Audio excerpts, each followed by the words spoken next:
Estamos hablando un tema enfocado en la familia. Lo que estamos viendo hoy actualmente en la sociedad es el resultado de lo que sucede en la familia. Y la familia cristiana hoy más que nunca está siendo atacada. El deseo del diablo es desarmarte, inhabilitarte para que tú no le sirvas a Dios. Pero el propósito de Dios es que tú venzas cada una de tus batallas.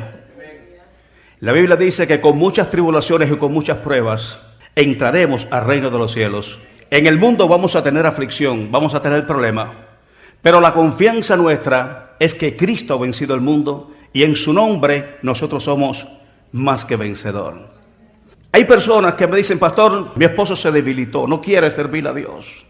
¿Qué podemos hacer cuando uno de los cónyuges se debilita en la fe? Cuando una persona espiritualmente está debilitado es porque algo le sucedió. Algún acontecimiento, alguna situación, algún problema hizo que su ánimo y su fe decayera. Una de las cosas que Dios le dijo a Josué es: mira que te mando, que te esfuerces y que seas valiente. ¿Qué tenemos que hacer? Esforzarnos. ¿Cuándo es que nosotros nos esforzamos? Cuando no tenemos muchas fuerzas. Dice que los hombres de Hebreos capítulo 11, de sus debilidades sacaron fuerzas. Y acuérdate que la fuerza no depende del ánimo humano, ni la destreza humana, depende del poder de Dios. Él es el que nos da la fuerza suficiente para que nosotros podamos vencer todas las situaciones que tenemos que afrontar. ¿Estás conmigo? Por eso Dios le dijo: mira que te mando. Es una orden, diga, una orden que nos da Dios, es un mandato. Mira que te mando, que te esfuerce. Saca fuerza cuando esté desanimado. Saca fuerza cuando no tiene ninguna. ¿Pero de dónde la voy a sacar? De mí, te dice Dios. Fortaleceos en el Señor y en el poder de su fuerza. Pablo decía que él doblaba su rodilla delante de Dios para que lo fortaleciera en el hombre interior por su espíritu, para que habitara Cristo por la fe en su corazón, a fin de que arraigado y cimentado en su amor, dice, sea plenamente capaz con todos los santos de conocer la altura, la anchura, la profundidad, la longitud y el amor de Dios que excede a todo conocimiento. Debemos de orar para ser fortalecido en el hombre interior. Cuando el hombre interior está fortalecido, tú no ves problema. Lo único que tú ves es a Dios obrando a tu favor. Por eso dice: fortaleceos en el Señor y en el poder de su fuerza. Entonces es un mandato, diga, un mandato. No temas, te dice Dios, ni desmayes.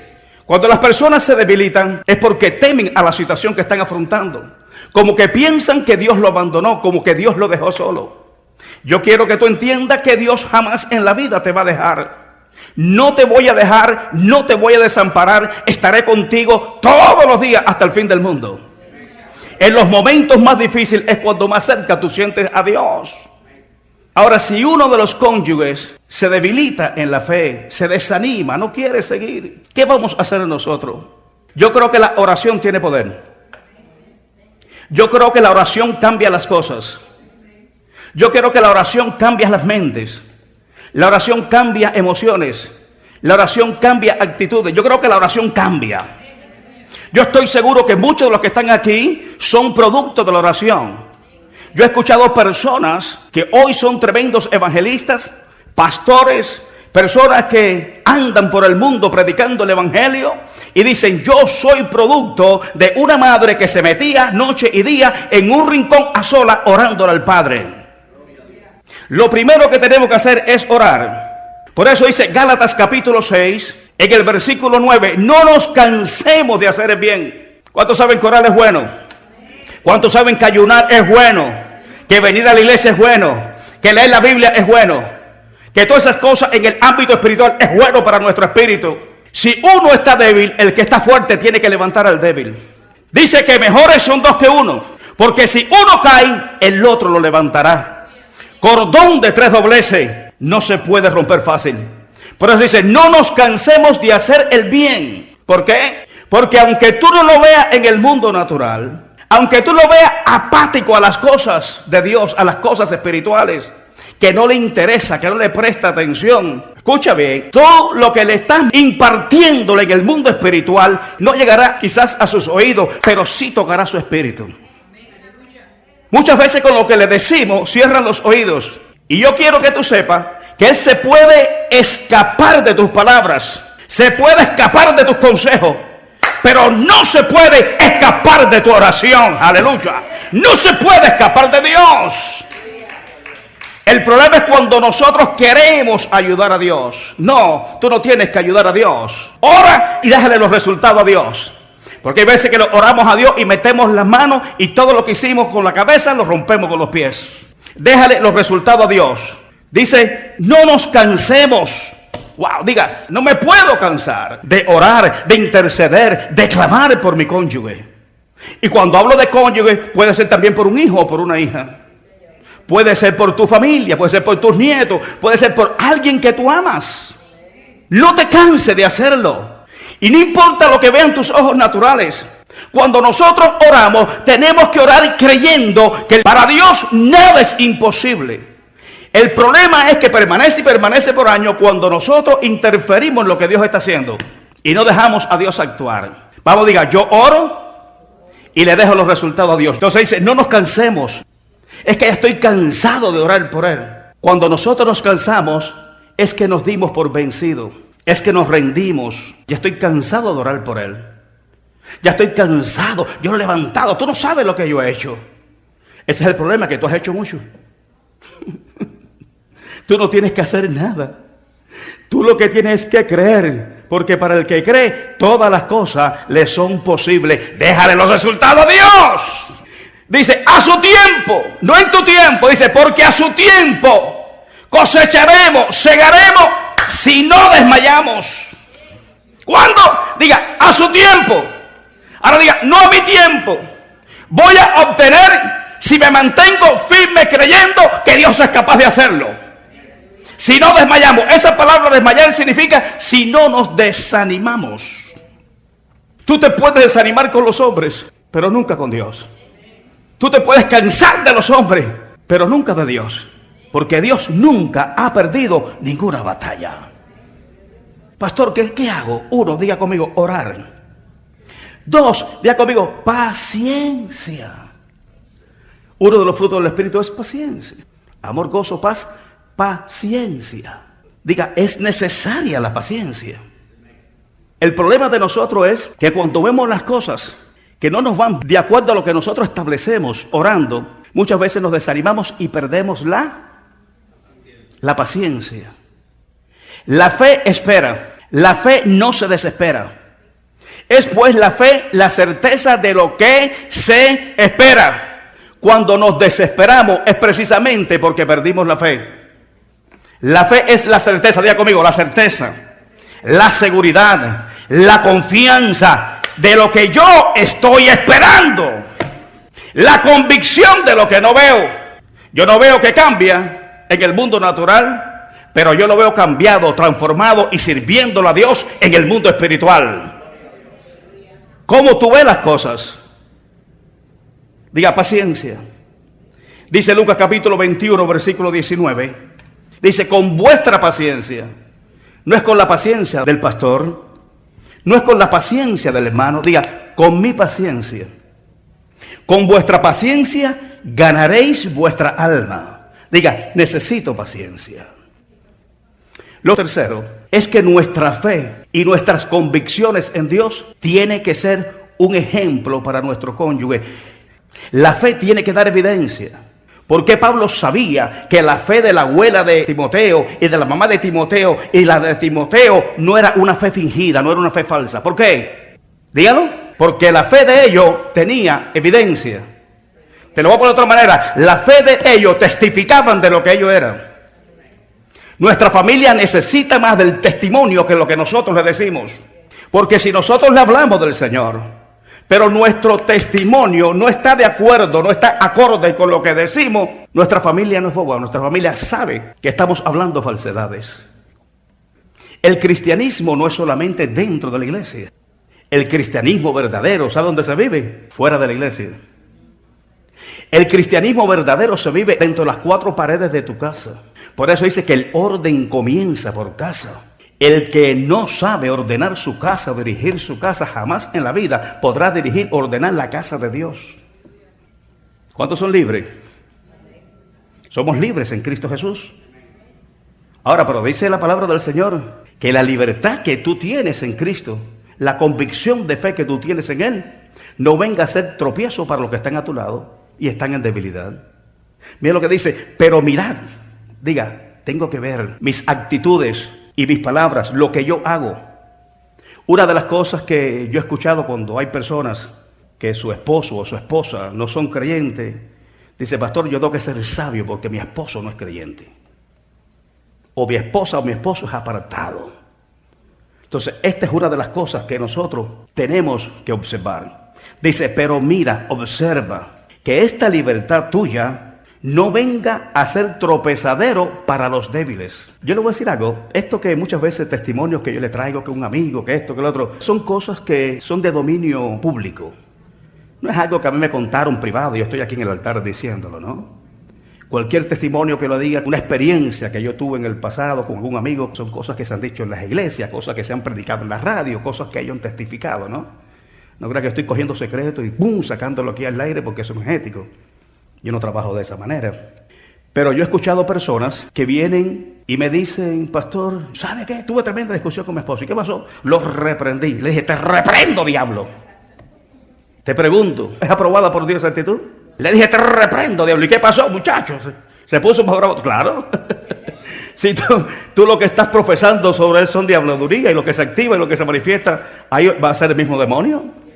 Eso es lo que tú estás viendo en él, el diablo.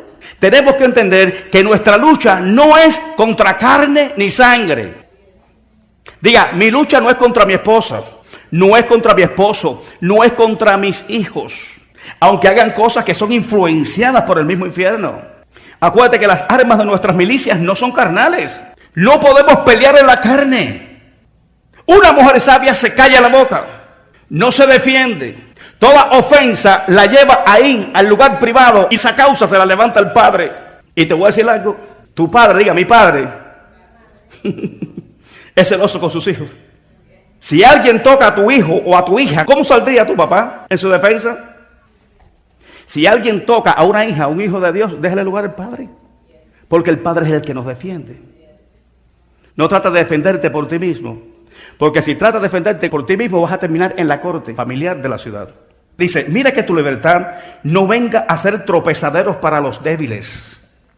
Habla bien sobre tu cónyuge. Habla bien sobre tu familia. Las palabras tuyas son semillas que cuando tú las sueltas, produce lo que tú estableciste, sea bueno o sea malo. Todo lo que tú digas es lo que tú vas a recibir. En tu boca está el poder de la vida o de la muerte. Comienza a hablar bien. Habla bien. Pero mira que esta libertad tuya no venga a ser tropezadero para los débiles. Porque tú piensas de una manera y él piensa de otra. Es cuando entablamos una discusión por la forma que yo creo y por la forma que él cree. Estoy hablando con personas que el esposo o la esposa se le debilitó en la fe. Primera de Corintios capítulo 9, versículo 22. Dice Pablo que la fortaleza de él, mira para acá, él la mostraba en debilidad para ganarse a los débiles. ¿Sabe lo que está diciendo aquí Pablo? Que tú no te puedes ganar al débil por la fuerza. Mi fortaleza, dice, yo la muestro en debilidad para ganarme al débil. Tienes que ponerte en su lugar para que lo puedas ganar. Tú no puedes decirle, ¿cuándo vas a orar si tú sabes que no está ni tú misma? Hay veces que ni ora. ¿Cuándo vas a leer la Biblia? ¿Cuándo vas a ayunar? ¿Cuándo vas a orar? Mira la condición espiritual que tú estás. ¿Tú crees que así te lo vas a ganar? Dice Pablo, me he hecho débil a los débiles para ganar a los débiles. Fíjate que la actitud tuya es la que va a levantar y es la que va a ganar al débil. Romanos 14:1 dice, recibid al débil en la fe. ¿Sabe lo que está diciendo? En la condición que él está, recíbelo, no lo desprecies, no lo rechaces. Recibirlo, pero ¿para qué lo voy a recibir? ¿Para buscar problemas, para buscar conflictos? Dice, pero no para contender sobre opiniones. ¿Los recibo para qué? Diga, para ayudarlo, para levantarlo, para fortalecerlo. Y tienes que orar con la fe de que esa persona que ahora está débil, Dios lo va a levantar y Dios lo va a fortalecer. Y Dios va a hacer con él lo que ha prometido. No hay nada que pueda impedir, escucha, no hay nada que pueda impedir la voluntad de Dios en la vida de tu cónyuge. Tú que eres fuerte, sostén al débil. Ayúdalo en su debilidad, porque en algún momento determinado, cuando él esté fortalecido, puede estar que tú estés débil y él mismo te vuelva a levantar. Tenemos que entender que Dios escoge lo más débil para convertirlo en lo más fuerte. Dios es experto en escoger ese tipo de persona para glorificar su nombre. No lo mires con desdén, no lo mires con desprecio, no lo mires con rechazo, porque tú estés en un nivel espiritual superior a él o a ella. Todo lo contrario, tú tienes que entender que ese tipo de persona, Dios tiene planes, tiene propósito. Dios lo levantará del estado en que se encuentra y lo pondrá en el plan y el propósito que Él ha diseñado para él. Si nosotros nos mantenemos orando y clamando al Padre. Dice 1 Corintios 1:27, sino que lo necio del mundo escogió Dios. ¿A quién escogió Dios? Eso que para muchos parece despreciable, rechazado, que no tiene valor, es lo que escoge Dios. Hello. Yo no sé usted, pero yo era uno de ellos. Un inservible, un bagazo, algo que no tenía sentido ni tenía razón de vivir. Pero eso débil, rechazado por el mundo, es aceptado por el Padre para cosas grandes y poderosas que Él preparó de antemano. Dice, sino que lo necio del mundo escogió Dios. ¿Cuántos estaban en esa categoría? ¿Cuántos estaban ahí? ¿Para qué lo escogió Dios? Para avergonzar a los sabios. Y lo débil del mundo, diga, lo débil, lo que no tiene fuerza, lo que está endeble, debilitado, escogió Dios para avergonzar a lo fuerte. Tú sabes que muchas veces nosotros, los líderes espirituales, tratamos de elegir y escoger personas que estén en una capacidad espiritual elevada para puestos de importancia dentro de la iglesia. Y eso es bíblico, ¿no? Yo creo que un equipo de fútbol escoge a quiénes. Escoge a los mejores. Pero porque una persona no esté en el nivel que tú esperas o deseas, no quiere decir que sea importante y que sea necesario en la obra del Señor. En una ocasión, yo antes tenía 2 sillas acá, y cuando invitaba a los pastores, yo me sentaba aquí para estar con él, acompañándolo en el altar. Y una vez quería hacer cambios en la iglesia de liderazgo, en ciertos departamentos de la iglesia, y comencé a mirar a los hermanos. Cuando aquello yo vivía un legalismo religioso terrible, que todos estaban en pecado, que el único que era santo era yo. Y empecé a observar a los hermanos. Y dijo, deja ver a quién escojo para esto, a quién escojo para lo otro. Y en mi mente, no el hombre predicando, pero yo observando los departamentos de la iglesia que íbamos a habilitar. Y miraba para aquel y decía, no, aquel no sirve. Miraba para el otro y decía, aquel tampoco sirve. Empecé por la primera fila así, yo no, aquí no hay nadie todavía que sirva. Usted sabe, no, aparentemente el legalismo te dice que todo el mundo está mal, que lo único que está bien eres tú, ¿sí o no? Ese es el legalismo. El legalismo te dice que todo el mundo está en pecado, que el único santo eres tú. En vez de buscar virtudes, buscaba debilidades. En vez de buscar ministerios, miraba el área endeble de la persona. Y todos para mí estaban incapacitados. Qué bueno es orar, hermano. Escucha, qué bueno es orar. Qué bueno es meterse con Dios. Qué bueno es buscar su presencia. Qué bueno es caminar en el Espíritu.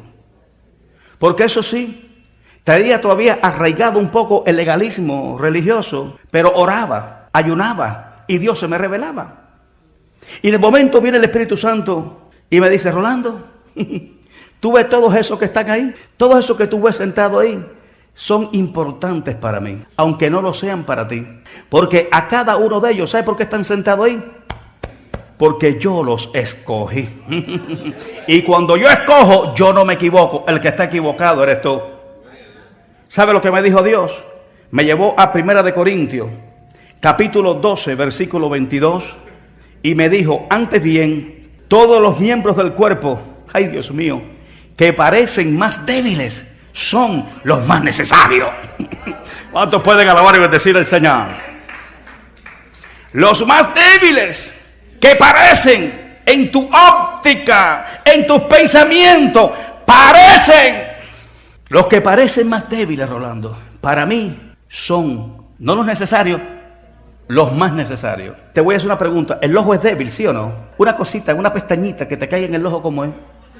Es débil, es sensible. ¿Qué sería de ti sin los ojos? ¿Cómo sería la vida para nosotros? Y si empezamos a ver cosas pequeñitas que parecen débiles, pequeñas, en nuestro cuerpo son las más necesarias.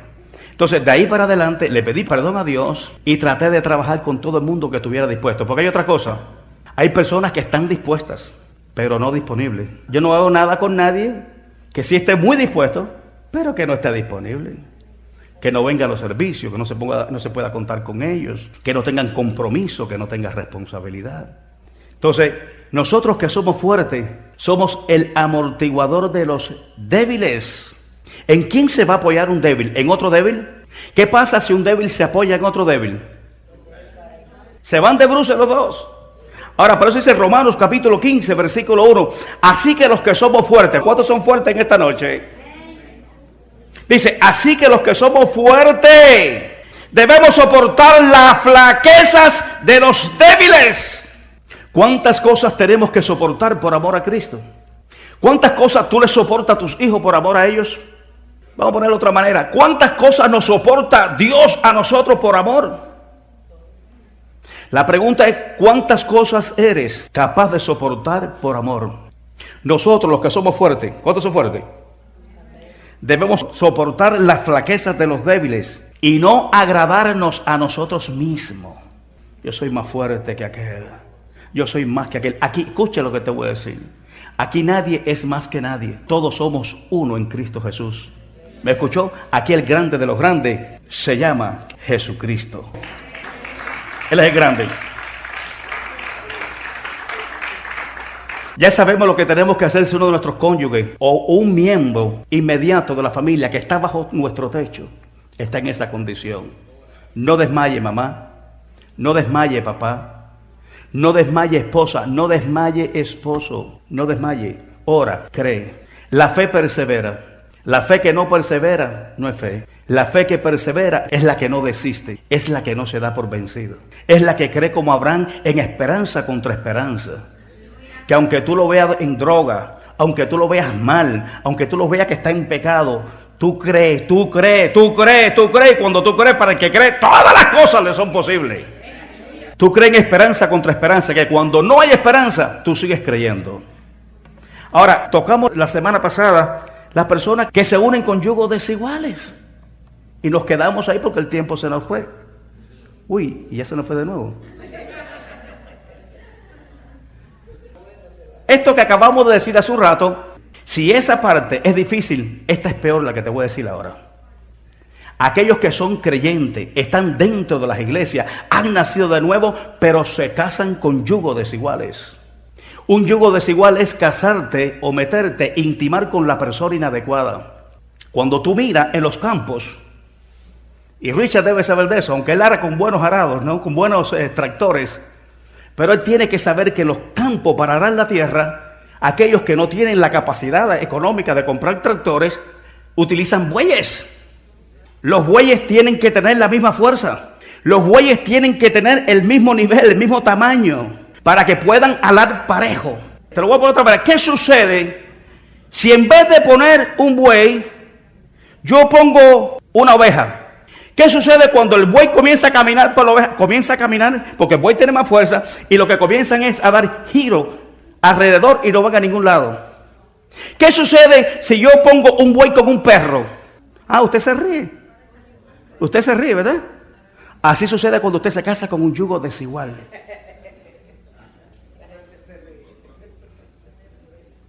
Nos reímos. Un yugo desigual es incómodo. No produce absolutamente nada, no va a ningún lado. Por eso yo le digo a los que están solteros, es mejor estar solo que mal acompañado. No te unas, dice, no te enyugues, no intimes con personas desiguales. Especialmente dice con los incrédulos. Te lo voy a leer en la Nueva Traducción Viviente. Mira lo que dice, no se asocien íntimamente con los que son incrédulos. Dice, ¿cómo puede la justicia asociarse con la maldad? ¿Puede un juez asociarse con la maldad de un malhechor? ¿Para qué está un juez? Para impartir justicia. Entonces, aquí dice eso. Dice, ¿qué concordancia? ¿Cómo puede la justicia asociarse con la maldad? Hello, tú eres justo. Tú has sido justificado a través de la sangre de Jesucristo. ¿Qué haces tú asociándote con la maldad? Bienaventurado es el varón que no anduvo en consejo de malos, ni en silla de escarnecedores se ha sentado, sino que en la ley de Jehová está su delicia, y en ella medita de día y de noche. No así los pecadores. No te puedes asociar con ellos, porque al asociarte con ellos sufrirás las mismas consecuencias. Y dicen que ese tipo de persona no se puede levantar en la congregación. ¿Qué me está diciendo, pastor? Que asociarse íntimamente con un incrédulo es pecado. ¿Puede convivir la luz con las tinieblas? ¡Imposible! O eres tiniebla o eres luz. Pero aquí la tiniebla no puede convivir con la luz. No hay ninguna asociación. O eres luz o eres tiniebla. Dice, ¿qué armonía puede haber entre Cristo y el diablo? Dijo Jesús, el diablo no tiene ninguna parte en mí, como tampoco la puede tener en ti. Cuando te cases con un yugo desigual, te lleva el diablo abrazado para tu casa. Porque el que no es conmigo, contra mí es. Y el que conmigo no recoge, desparrama, dice el Señor. ¿Cómo puede un creyente asociarse con un incrédulo? ¿Qué asociación tiene la fe con la incredulidad? ¿Y qué clase de unión puede haber entre el templo de Dios y los ídolos? ¿Sabes lo que está diciendo aquí? Tú eres el templo donde habita el Espíritu de Dios. Entonces, ¿por qué decidimos por el mundo? ¿Por qué decidimos por el incrédulo? ¿Por qué decidimos por el mundano? Hay personas que están dentro de la iglesia y han esperado y quizás no ha llegado la persona correcta. Es que en mi iglesia no hay. Y piensan que buscando allá afuera, porque se me está yendo el tren y tengo que apurarme. Oye, deja que se te vaya el tren. No te apresures, porque no todo lo que brilla es oro. Y no todo lo que llega a tu vida en cualquier área donde tú convives, ya sea en el trabajo, en la escuela, en la iglesia, no todo lo que llega a tu vida, aún dentro de la iglesia, está dentro del plan de Dios. Pues nosotros somos el templo del Dios viviente. Como Dios dijo, viviré y caminaré entre ellos, yo seré su Dios y ellos serán mi pueblo. Por lo tanto, salgan de entre los incrédulos. ¿Qué tengo que hacer? ¡Sale! Escapa por tu vida. Porque será una piedra de tropiezo para siempre, si no se convierte el Señor. Vas a tener que pagar tremendo precio hasta que sea procesado y Dios lo convierta. Si es que se deja convertir. Yo veo hermanos y hermanas con tremendos ministerios, con tremendos llamados, con tremendos dones. Y tú lo ves así como si tuvieran un ancla atrás, que no pueden, hermano, despegar. Porque llegan aquí a la casa del Señor alabando y glorificando al Rey, pero cuando llegan a la casa, lo que se encuentra es un infierno. Porque qué concordancia, qué asociación tiene Dios con los demonios. Y tú ves a la persona siempre quebrantada, triste, los ojos perdidos, la mente perdida, ministerios estancados, dones estancados, inactivos, porque tomaron una mala decisión. Por lo tanto, dice, salgan de entre los incrédulos y apártense de ellos.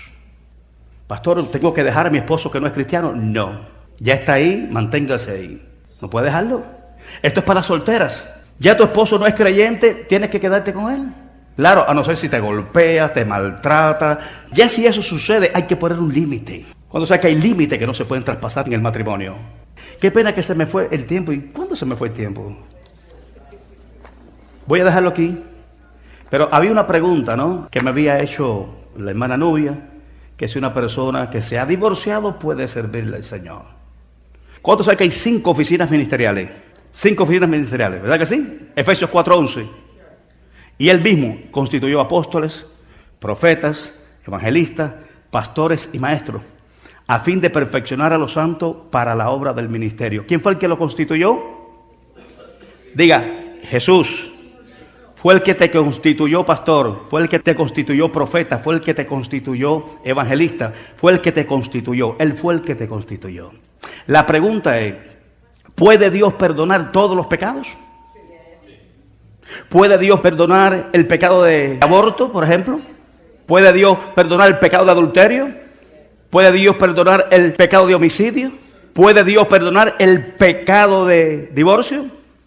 Porque vemos que las personas que, por ejemplo, abortaron, mataron, asesinaron, para ese tipo de personas, pues bueno, están en el Señor, lo levantan, hasta le dan títulos, lo nombran pastores, evangelistas, pero cuando una persona se ha divorciado, como que lo tratan de poner a un lado. La pregunta es, ¿deja de ser pastor o evangelista o profeta o maestro o apóstol la persona que se divorcia? ¿Deja de serlo?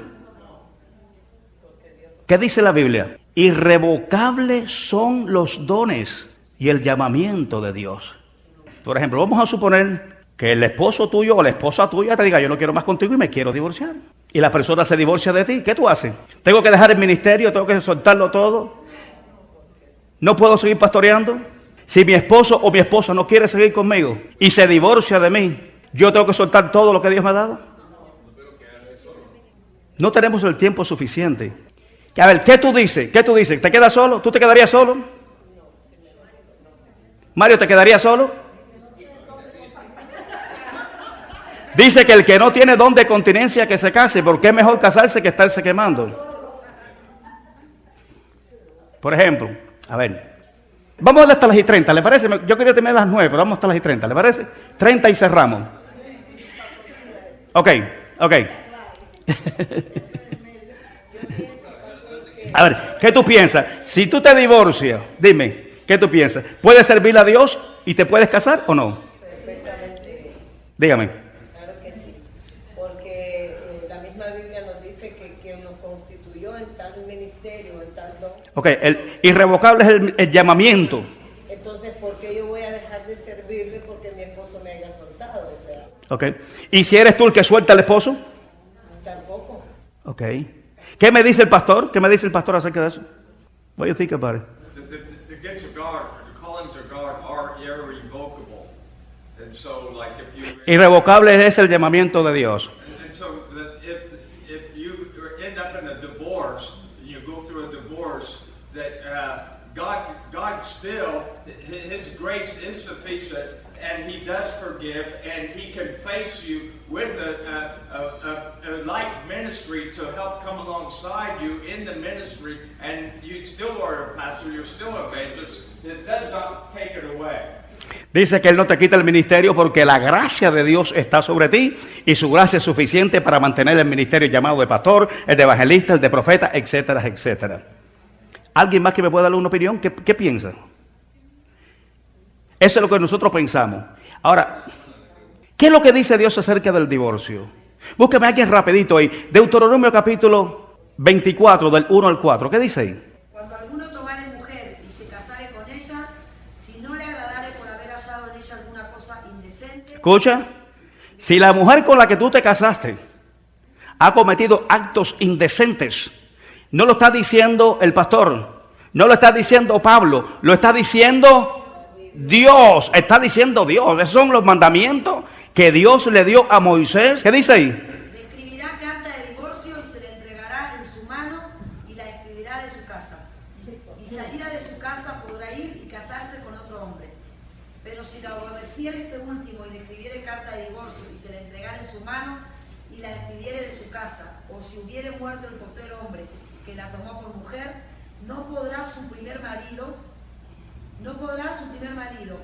que la despidió volverla a tomar para que sea su mujer, porque fue envilecida, porque es abominación delante de Jehová, y no has de pervertir la tierra que Jehová tu Dios te da por... ¿Entendieron lo que dijo ella? ¿Pudieron entenderlo? Pero ahora vamos allá, tranquila, espérate. ¿Qué es lo que está diciendo ahí? ¿Lo está diciendo quién? Dios. ¿Quién está hablando? Dios. Dice Dios, si tú encuentras algo que la mujer ha hecho indecentemente, dice, tú te separas de ella, le das carta de divorcio y ella está libre. Escucha, después de un divorcio está libre para casarse. Ahora dice, si ella se casa con otra persona y esa persona también encontró en ella cosas indecentes y se divorcia también de esa persona, la primera persona que se divorció de ella no la puede recoger, porque es abominación delante de los ojos de Dios. ¿Me escuchó esa parte? Dígame, hermana Nubia. No, que estaba diciendo en Marcos Okay.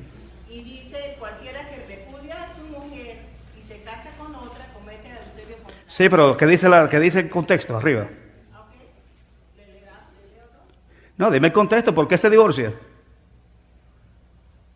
Búscame, vamos rapidito. Eso es lo que dijo Dios. Ahora, ¿qué es lo que dice Jesús? Mira lo que dice Jesús. Búscame, por favor, te lo voy a decir por qué se divorcia. Búscame Mateo capítulo 5:32. 5:32. ¿Qué dice ahí? Rapidito. Busca Mateo 5:32. 31. También fue dicho, cualquiera que repudia a su mujer, dale carta de divorcio. Pero yo os digo, el que repudia a su mujer, a no ser por causa de fornicación, hace que ella adultere. Y el que se casa con una repudiada, comete adulterio. Jesús y los juramentos. ¿Escucharon eso? Ahora, mire para acá. Tú no le puedes dar carta de divorcio a tu esposa por cualquier cosa. Uno de los divorcios más comunes hoy en esta sociedad que estamos viviendo es por incompatibilidad de caracteres.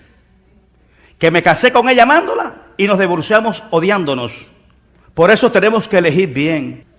¿Por qué? Porque al pasar de los días se acabó el encanto, se acabó la química que había entre nosotros, pastor.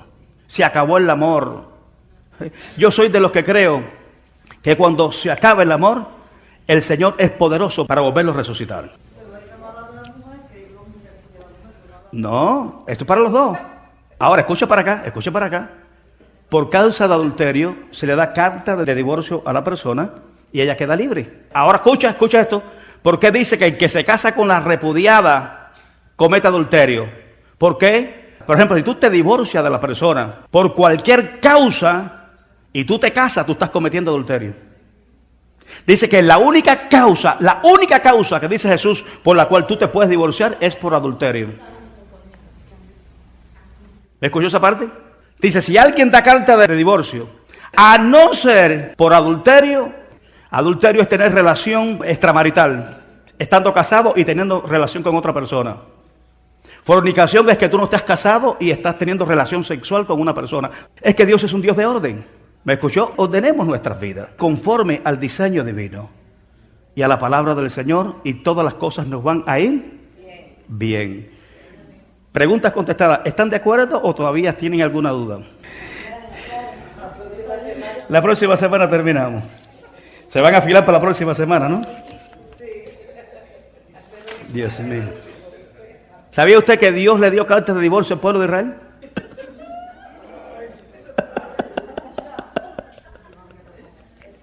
Padre, en el nombre de Jesús te damos gracias en esta noche por tu presencia. Gracias por hablarnos, Señor, de una manera escritural. Y gracias por enseñarnos y capacitarnos en esta verdad. Hay familias que están pasando por tribulaciones, por pruebas. Hay parejas, parte de los cónyuges, Señor, que están quizás desanimados, que están débiles, que ya no tienen fuerza para continuar. Pero te damos gracias porque tú eres Dios. Y tú le das fuerza al cansado y le multiplica la fuerza al que no tiene ninguna. Ayúdanos, Señor, a levantar al caído, a fortalecer al débil. Ayúdanos a encaminar los pasos de aquellos, Señor, que están extraviados en tu verdad. Tu palabra dice que nosotros somos reparadores de portillo, que estamos para levantar a aquellos que no tienen fuerza, Señor. Con la fuerza que tú, Señor, nos has dado, con esa misma fuerza, nosotros, Señor, levantaremos a aquellos que están a nuestro lado, aquellos que tú has puesto a nuestro cuidado. Ayúdanos, Señor, para poder prevalecer en el nombre de Cristo Jesús. Amén.